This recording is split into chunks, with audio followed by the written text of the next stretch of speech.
Good evening, I'm Angela Morian. And I'm Amber Worthy. Thanks for joining us for News 12 Now at 11. A man is behind bars tonight facing charges connected to Chattanooga's latest homicide. The police department is crediting tips that came into the homicide tip line. Chattanooga police say 20-year-old Miles Hankins was charged and booked this morning. Police say Hankins was arrested for the killing of Christopher Robinson. His charges are criminal homicide and it's aggravated robbery. Police say from calls to the tip line, they've received information on 9 homicides that led to 4 arrests last year. And the TBI is issuing an endangered child alert for a 2-year-old out of Whitwell. They are asking for help to find the 2-year-old Brooklyn Galsha. She is believed to be with her non-custodial grandmother, who is now facing charges of custodial interference. If you see them, call 1-800-TBI-FIND. And Tennessee is part of the Close the Door campaign because a closed door can help stop the spread of a fire. 2 retired New York firefighters made a trip to our area to explain how they hope to raise awareness about a simple change homeowners can make to save their lives and their property. It works to help firefighters be more successful in saving your property, but even bigger than that is the life-saving aspect of it. But how?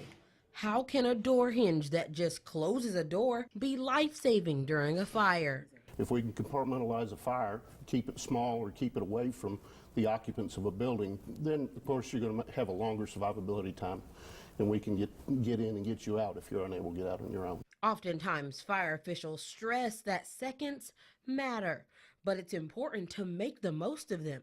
So with the idea of a retired firefighter and the help of a former colleague, they are hitting the road, educating the nation about this ceasefire door hinge. They held a controlled burn in Cleveland on Saturday to test out this piece of equipment. We're trying to find as many locations as we can because you can test this in a laboratory, you can test it, bench test it, but there's nothing like real life situations, and that's what we're going around doing. The creator sat down with News 12 and explained how tragedy led to this creation. On the other side of our borough in Queens where we worked, there was a terrible fire where a woman left her apartment door open and the fire came down the hallway because the windows blew out and we lost a couple of guys. After that, he knew that he needed something that could shut the doors of a home, giving firefighters more time to get there. You don't even know it's there, so it works as a regular door hinge, and at a predetermined temperature, fusible material releases and engages a spring and closes the door and contains the fire. Saves lives, saves property, gives people an area of refuge. Let's say there was a fire in here and your family's over here and they can't get out. That door closed. Now, stop the fire. And it's going to stop the fire in here so everybody can make their way out.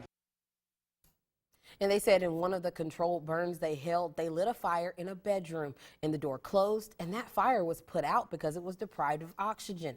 Now these hinges will go on sale in the fall. If you sign up for their newsletter at ceasefirehinge.com, you can get a discount on the already expensive hinges. Protesters flooded more than 700 marches across the nation today about President Trump's immigration policy. One race! The human race! The human race! Appeared at the UN for a forum of Yes, thousands chanted different sayings when they gathered together at Coolidge Park here in Chattanooga to participate in the Keep Families Together march from Boston to Chicago to California to right here in the Scenic City. People joined their voices together about their concerns of the reported thousands of children that have yet to be reunited with their parents. I came out because I'm a teacher and I care about children and families. It's very important for us to stand up and to share our voices and express our opinions, because if we don't, who's going to say anything? President Trump tweeted on immigration as the protests were in full swing, saying when people come out into our country illegally, they must be immediately escorted back out. Another cry from the anti-immigration marches is to abolish ICE. Yes, it's a growing call from some Democrats to get rid of the agency that arrests and removes illegal immigrants in the United States. Paula Reed has that part of the story. No more ICE! No more ICE! Early this morning, before the demonstrations got underway, President Trump tweeted his support for Immigration and Customs Enforcement, writing, "To the great and brave men and women of ICE, do not worry or lose your spirit." He was responding to top Democrats who are calling to abolish ICE. Alexandria Ocasio-Cortez, a 28-year-old Democrat who just ousted incumbent Congressman Joe Crowley, is among those calling for an end to the agency. You also support defunding ICE. Yes. Can you explain why defund and not reform? What we really need to do is really reassess our entire approach to immigration in the United States. Senator Kirsten Gillibrand agrees. Start over, reimagine it, and build something that actually works. As did New York Mayor Bill de Blasio, who tweeted, "ICE is broken. It's divisive and should be abolished." President Trump told Fox News he wants Democrats to continue attacking ICE because he believes it will cost them at the polls.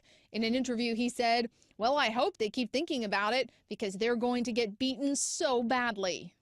President Trump is seizing on immigration as a way to rally Republican voters ahead of those critical November midterms. Today, he tweeted that he didn't think that a Republican immigration proposal could get enough votes to pass through Congress. And he tweeted, quote, "We need more Republicans to win in November." Paula Reed, CBS News, Washington. And volunteers were out this week working to clean up a neighborhood in East Chattanooga. The Neighborhood Beautification Project is in its third year, and it's called Beautify East Chattanooga. It started on Thursday along with City of Chattanooga and 50 volunteers from Habitat for Humanity, Scenic City, Beautiful, and Glass House Collectives. They were mowing, raking, seeding lawns, and laying mulch as they cleaned up yards. When we do the blitzes, we focus on a small target area of a neighborhood. So in this area, we're focused on the lower section south of Glass Street, and we're focused just in about a 2-block radius. And we go door to door and knock and say, "Hey, we're doing this blitz," and